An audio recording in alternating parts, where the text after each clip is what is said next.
ఇప్పటికే అయోధ్యలో రామ మందిరం ప్రారంభోత్సవానికి సర్వం సిద్ధమైంది. అంతేకాకుండా అయోధ్యలో కొలువు తీరనున్న కోదండ రాముని దర్శనం కోసం రామభక్తులు ఎంతో ఆతురతగా ఎదురుచూస్తున్నారు. యావత్ భారతదేశం ఆ శ్రీరాముని విగ్రహ ప్రాణప్రతిష్ఠ కార్యక్రమం కోసం 1000 కళ్ళతో ఎదురుచూస్తున్న సమయం ఆసన్నమైంది.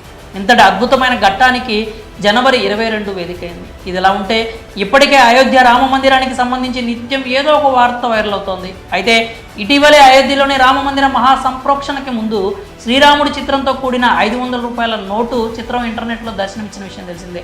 కాగా ఇందులో ఎటువంటి వాస్తవం లేకపోయినా దీనిని నిజం చేయాలని గోషామహల్ ఎమ్మెల్యే రాజాసింగ్ డిమాండ్ చేశారు. కొన్ని సందర్భాల్లో ప్రత్యేక నాణేలను రిజర్వ్ బ్యాంక్ ఆఫ్ ఇండియా విడుదల చేయడం సర్వసాధారణం.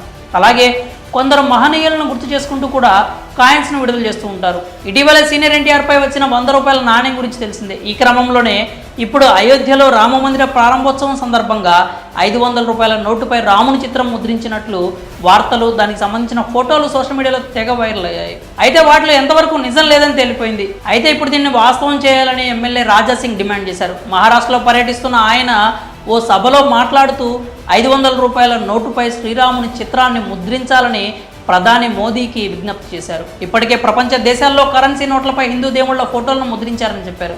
అలాగే దేశంలో వక్ఫ్ బోర్డ్ పేరుతో ఉన్న భూములను రిలీజ్ చేయాలని పేర్కొన్నారు. అంతేకాకుండా దేశ విభజన సమయంలో భారత్ను విడిచి వెళ్లిన వారి ఆస్తులను కాపాడేందుకు అప్పటి ప్రధాని నెహ్రూ వక్ఫ్ బోర్డు చట్టం తెచ్చారని ఆరోపించారు.